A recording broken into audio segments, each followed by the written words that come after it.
Good afternoon, everyone. My task today, my painful task, is to explain Britain's historic responsibility for so much that has happened in Palestine. And I want to make it clear that Britain owes a historic responsibility to the people of Palestine generally, to the people of Gaza in particular, and we should also remember to the people of Israel. And I'm going to begin by taking you through some critical texts. The first one you will probably recognise, the Balfour Declaration. His Majesty's government view with favour the establishment in Palestine of a national home for the Jewish people, and will use their best endeavours to facilitate the achievement of this object, it being clearly understood that nothing shall be done which may prejudice the civil and religious rights of existing non-Jewish communities in Palestine, or the rights and political status enjoyed by Jews in any other country.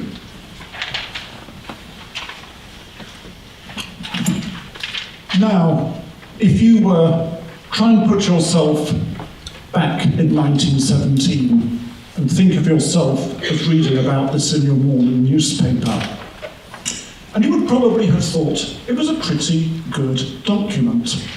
The idea of a national home for the Jewish people is praiseworthy. Everyone knows how the land of Palestine is the spiritual home of the Jewish people. And there are some good words in there, aren't there? Nothing shall be done which may prejudice the civil and religious rights of existing non-Jewish communities in Palestine. So, box ticked, the rights of the native people are safeguarded. Yet it is precisely those very words that pose the problem. Palestine was over 90% Arabic speaking at the time, majority Muslim, with a substantial Christian minority, and a smaller Arabic-speaking Jewish minority.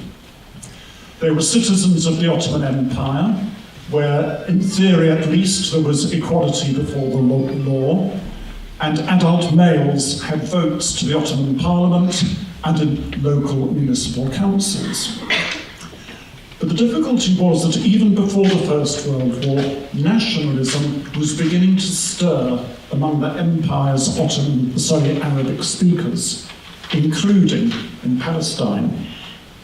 Now, by making this pledge to help establish a Jewish national home in Palestine, Britain was giving itself a conflict of interest, as well as creating what would become a divide between Jews and Arabs. And this is the difficulty with the wording existing non-Jewish communities. I'm not going into the intention behind those words. I don't want to try and get into the heads of the men who wrote the Balfour Declaration, and they were all men, incidentally.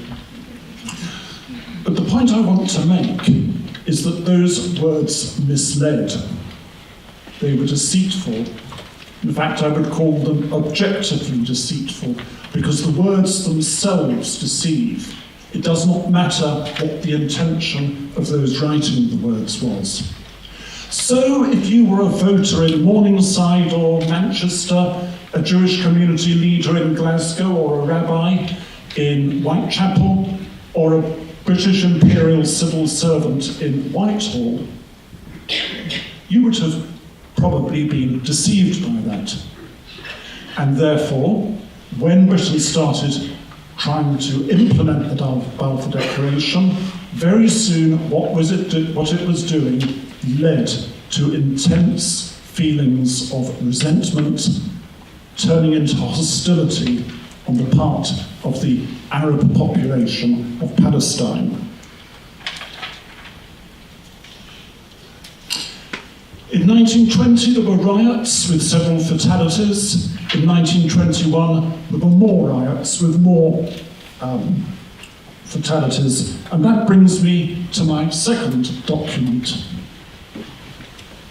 So that's the one. Now, the riots began after a May Day brawl in Jaffa, and something was sparked off that led to a lot of bloodshed. By the time it was over, there were 47 Jews who had been killed, and 48 Arabs had also been killed.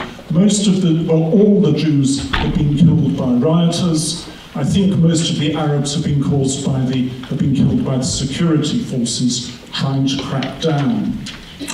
But then what happened 6 months later, and if you think in November 1921 was November 1921, that's right, was exactly 4 years after the Balfour Declaration, you find the Jewish Chronicle in London publishing a leader article attacking the official British Commission of Inquiry into the riots. Because the British Commission of Inquiry came to conclusions that the Jewish Chronicle did not like. It came to the view that the riots had not been premeditated, they had started spontaneously, and that the root of the trouble was the Balfour Declaration. And I'm afraid, if you look at the little bit at the top, the mandate over Palestine granted to Britain by the League of Nations was chiefly a direction, these are the words of the leader article, chiefly a direction so to govern Palestine as to fulfill the promise of the Balfour Declaration and to establish in Palestine the Jewish national home. This was how the newspaper viewed it. There's no real mention there, is there, of what should happen to the 90% of Palestinians who were not Jewish. And I quote that because I think we have got to say by 1921 we can see how a process of othering was taking place. Perhaps the saddest thing about the riots was that it led to a big divide between the Arabs and the Jews. The people who were attacked, the Jews who were attacked, were not just settlers. They were also members of the long-standing Arabic-speaking Jewish communities. People were being bracketed together on both sides. There were further, much more severe riots in 1929. And that, in the view of the Israeli historian Menachem Klein, whose book Lives in Common is on sale downstairs and which I recommend very thoroughly, that is, he thinks, when the divide crystallised. Before that, Jews and Arabs had lived together peacefully for hundreds of years.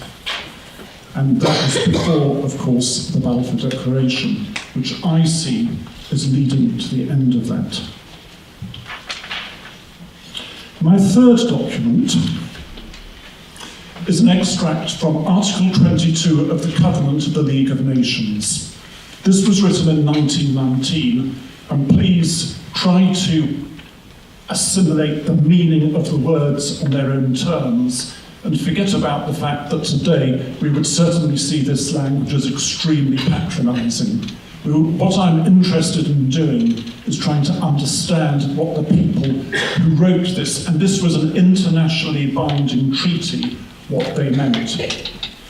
To those colonies and communities which as a consequence of the Great War have ceased to be under the sovereignty of states which formerly governed them, and which are inhabited by peoples not yet able to stand by themselves under the strenuous conditions of the modern world, there should be applied the principle that the well-being and development of such peoples form a sacred trust of civilization.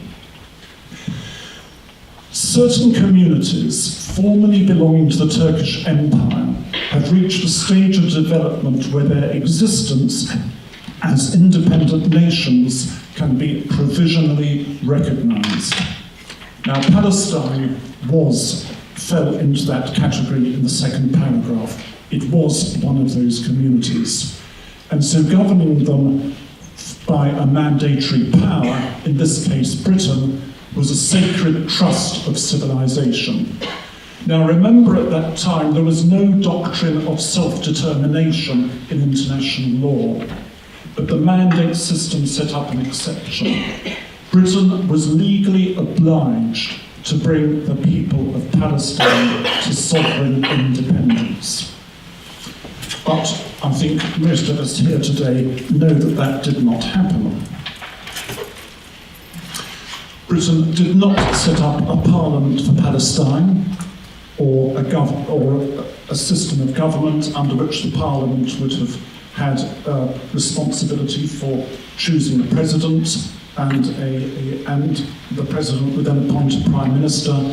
That kind of situation was followed in the other mandated territories in the Middle East, in the other certain communities formerly belonging to the Turkish Empire. Iraq, Syria, Lebanon, and even Jordan were all granted parliaments in that way, but Palestine was not. And the reason for that was the Balfour Declaration. Because the Balfour Declaration was now incorporated into the document establishing Britain's mandate in Palestine. And so, at the same time as fulfilling the obligation under Article 22 of the Covenant, Britain had obligated itself to use its best endeavours to facilitate the establishment of a national home. And that was where Britain walked away from its obligation to the Palestinians, its obligation to prepare them for self-government. I will now fast forward right to the very end of the mandate, following terrorist campaigns after World War II. Britain threw in the towel and walked away, leaving the country in a state of complete chaos. That is when Britain perfected its betrayal of the Palestinian people. Palestine became ungovernable. Britain handed it back to what was then the United Nations rather than the League of Nations. As many of you would know, there was then a partition resolution by the General Assembly which recommended that there should be two states side by side. Now, as many of you will know, the Arabs of Palestine rejected that, but why should they not have done so? They were under no obligation to accept it, and one can think of many things that were perhaps unjust in that partition plan. But, and this is the important point, that partition plan was never ever implemented. It intended two states coming into existence simultaneously, and the mandatory power, Britain, or whoever was appointed in Britain's place, should have guided the two states to independence, but that never happened. So when David Ben-Gurion proclaimed Israel's independence on the night on the 14th, 15th of May 1948, he was not implementing the partition plan, although one often hears that suggested. The declaration of Israel's independence was unilateral, and the Arabs of Palestine were effectively abandoned by Britain.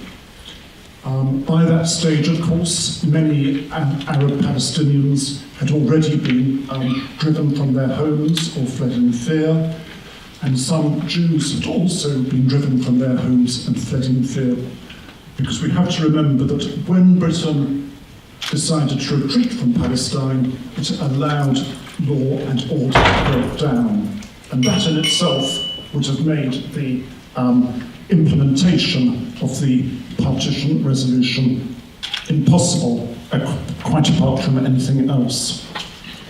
Now today, Israel is a sovereign state and a member of the UN. The existence of Israel is an indisputable fact, and no good can come from denying either its existence or its legitimate rights. But the Palestinians have not yet been able to exercise their right of self-determination, which entitles them today to all the territory that Israel did not take in 1947-9, and that, of course, includes Gaza. As I have explained, Britain denied them self-determination while it held the Palestine Mandate, and that denial is ultimately what has led to the tragic situation in Gaza today, and it is also one of a number of factors that have made the Middle East such an unstable place in the 7 decades since the British Mandate ended.